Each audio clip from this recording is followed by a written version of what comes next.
జార్ఖండ్ మాజీ ముఖ్యమంత్రి హేమంత్ సోరెన్ కు హైకోర్టు బెయిల్ మంజూరు చేసింది.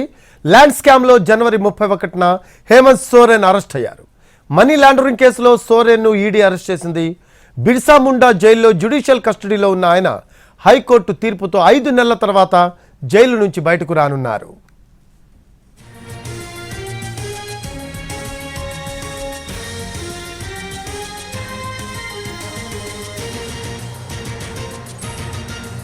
జార్ఖండ్ మాజీ ముఖ్యమంత్రి హేమంత్ సోరెన్ కు హైకోర్టు బెయిల్ మంజూరు చేసింది.